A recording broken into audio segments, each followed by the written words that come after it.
Amazon Game Studios has been struggling quite a lot, and well, it's thanks to this guy that you see right here. This is Mike Frassini, the head of the part branch of development company, gaming developing company at Amazon Game Studios.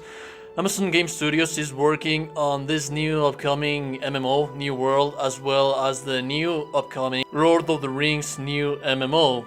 We know that so far the track record of Amazon Game Studios has not been the best that you can expect from a gaming developer.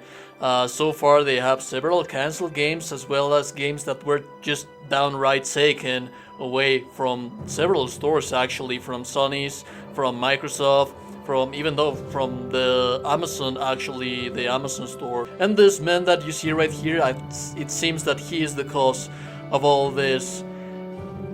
Recently, Bloomberg released an article with an interview they did to more than 30 members, employees, and former employees at Amazon Game Studios that gave us the reasons as to why these games have been struggling so much, as to why the company has been struggling so much. Frassini made it to the top to be the head, be at the helm of the company, gaming developing company at Amazon Game Studios, because of the success he was when he was working in the book department at Amazon. Amazon, as reported by Bloomberg, is driven by the philosophy that if you somehow manage to drive well one business, you can pretty much run well every single business out there. Yeah. No. And I know it's too soon to be assuming these things, but bear with me here. Accompany to this sad journey, and I say sad because I was hoping for this new upcoming Lord of the Rings new game to be damn amazing. Frassini has acquired established development studios and pushed the company to spend nearly $1 billion for the live video game streaming website Twitch. Frassini recruited some of the top names in the video game industry, including creators of the critically acclaimed franchises EverQuest and Portal, as well as executives from Electronic Arts Inc. and other big publishers. Many of the game developers who joined Amazon found themselves repelled by the corporate culture. The company is driven by data, and employees are expected to write 6-page documents to get major decisions approved in game development. On the other hand, a phrase often uttered around the office is finding the fun. It refers to altering and polishing small aspects of a game to figure out what makes the experience enjoyable. The results are measured only in emotion, which is why many developers say it's critical for the people in charge to have experience making games. Experience that, of course, Mike Frassini does not have.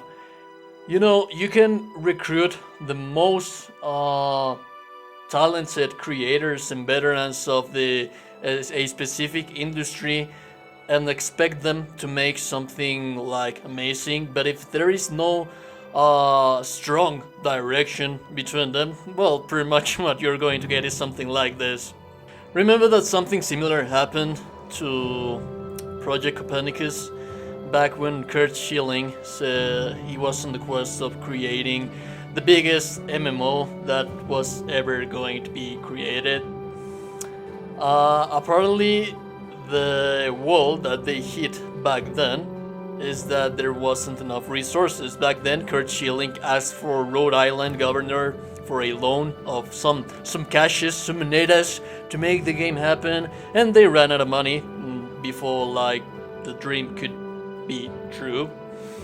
Amazon, they are like, they have the power, they have the greenies, they have the money, they have everything they need to make these games become a reality.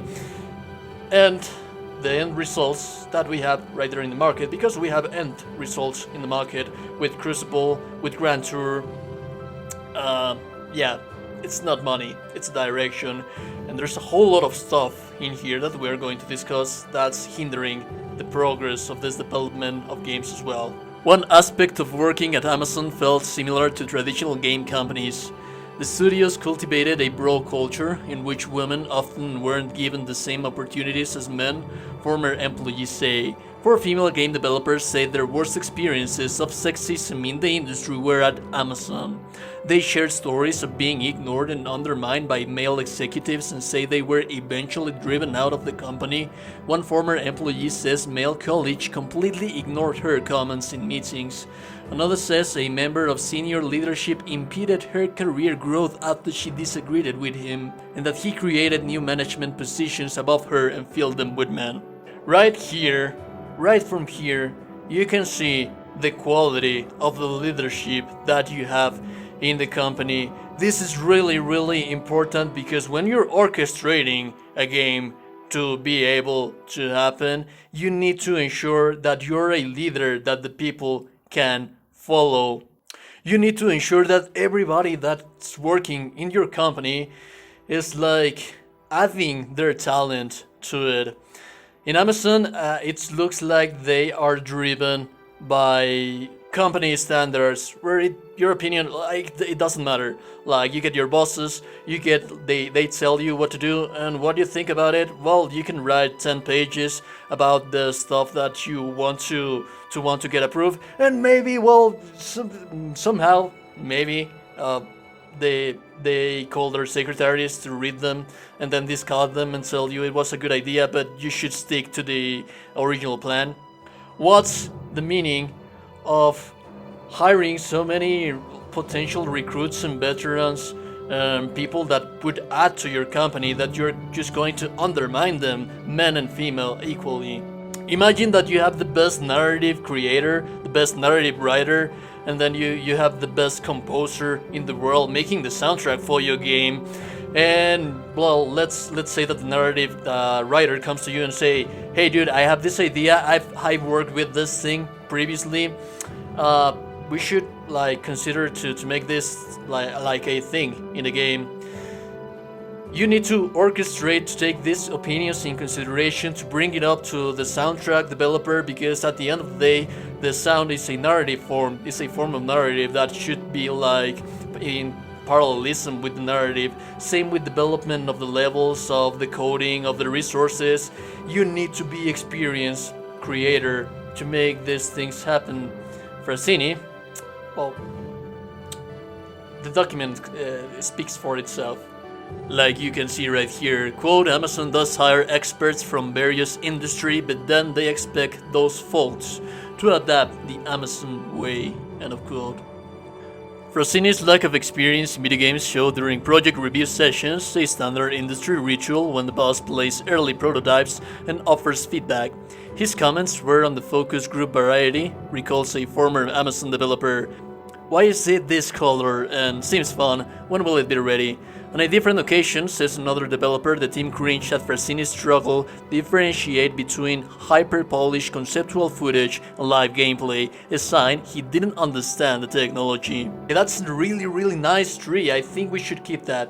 Are we having a snowy level in the game? Yeah, sir. No, that tree is not fully yet rendered. Like, it's just a bare bones model. It doesn't have any textures on it.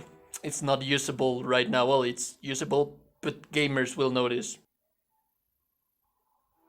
Alright, jokes aside.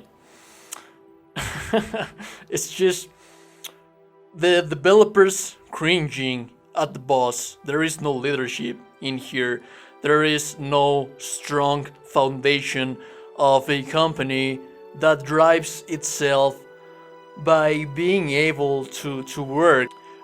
This is why it's so critical that the up-top commands know what's happening around with the development of the game. They need to orchestrate it.